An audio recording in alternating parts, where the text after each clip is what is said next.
How about that night? That was a fun night. Oh, what a night, man. What a night. What a freaking night, man. Tom Brady night at the Patriots. I think it was June 12th, 2024. Everything had a meeting. It was pretty cool to just have a bunch of guys that we went and competed with in the same area for Tom. Like, it was really cool because we had so many different teams. A lot of the guys were there from different generations of the Patriots. The guys that we heard about when we were playing, to the guys that we played with, to the guys after us. I mean, it was just a fun night to celebrate the GOAT, you know, and I was in the show. I was like watching the show, and, you know, Tom, he's just a genuine dude. Like, everything he said and everything he practices or he preaches about, he practices. Like, he's really that kind of guy, and people are going to get to see that when he gets to go out and broadcast now and see what kind of guy he really is. I'm really excited, and it was a great night. I want to hit on what you just said again, because you really don't see that anymore in this generation. He really practices what he preaches. There's no ands, ifs, or buts about Tom Brady being Tom Brady. What he puts out there, what he preaches, he practices it. Yeah. And there's no doubt about that. There's a lot of people out there on social media or at a lecture. They're, you know, reminiscing about this is what you got to do to be great. This is what you got to do to be successful. Well, Tom Brady does what he says on a daily basis. Daily basis. There's no doubt about that. He takes care of his body on a daily basis. He takes care of his mind on a daily basis. He competes on a daily basis, and that's what makes him so great as well. And he's like the ultimate family guy. Yes, he is. You know what I mean? On a daily basis. No Peter Griffin. Yes. No Peter Griffin. But we were all up in there, thankful to be brought Jules as a guest of honor. But I got a twofold question here. What was each of y'all's favorite part of the night that wasn't seen on the live stream? Not up on stage, something else, backstage, cool moment, favorite person you saw, something like that.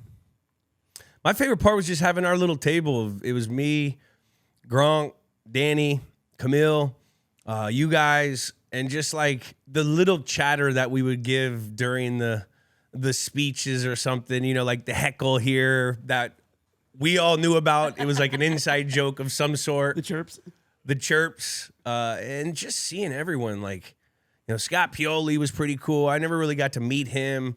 You know, you knew so much about a lot of these guys because of the stories and the coaching, just the coaching examples of, you'd hear like, oh, this is what this coach did, this. Well, we got to meet all those guys. It was really cool. That's my favorite. How many ex-players do you think were there? oh my God. Oh, we have an Excel sheet. It How was many Sent to deep. us. There's a lot. 50? 60? No, more than that, man. I feel like there had to at least be like 100. I made an awful joke when we walked into Kyler that, like, if a meteor hit Gillette Stadium that day, the entire Patriots organization from start to finish is wiped out. Wiped out. Like, everyone was there. Everyone. Stanley Morgan. I saw Stanley Morgan. Crazy. Yeah, Stanley Morgan came up to me. Yeah. And that was the first time I've ever got to meet him. Same. And the first time I've ever talked to him was when I beat his touchdown record. I think he had 79 touchdown records. He held the most touchdowns in Patriot history.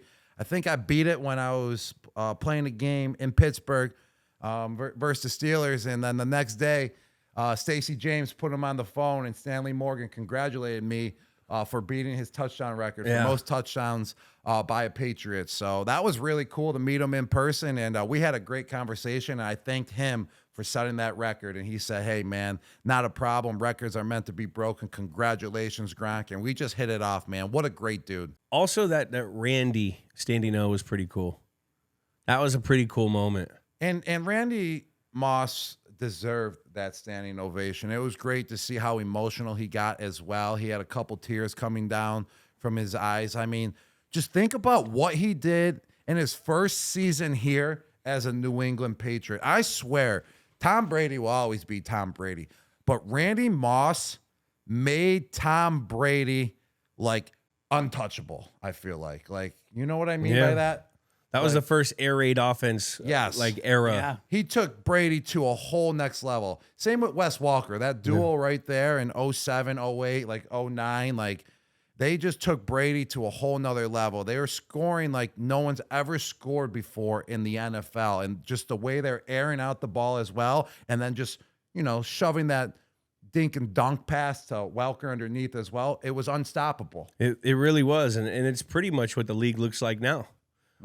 Just the air raid offense, and then also with you coming in 2010, and really redefining and putting like an exclamation point on the tight end. It was already getting there with Tony Gonzalez and the Shockies of the world, but then Gronk, and then our other one that we can't always really say, Hernandez. I know it's so sad, actually. It's disappointing because he was such a valuable. I'll just hit on it real quick because he was a valuable piece of our organization at the very beginning. So it's kind of hard to just blank him out. It's hard. It's hard to blank him out. I mean, this game has Hernandez in it, and he rushed the ball as a tight end 5 times in this playoff game that we're going to be talking about for 61 yards as a tight end. First drive, he had like a 30-yarder. Making guys miss, hitting the hole like a running back. It was crazy. Yes. And what people don't really realize about, like, they always ask, oh, what was it like with Aaron and this and that? I mean, he was a stud for a reason. That guy practiced his ass off. He knew, like, he was an asshole about knowing everything, but he knew everything. He would digest all of his content or all his info and stuff, and he knew what was going to be called before the play was going to be called because he studied hard.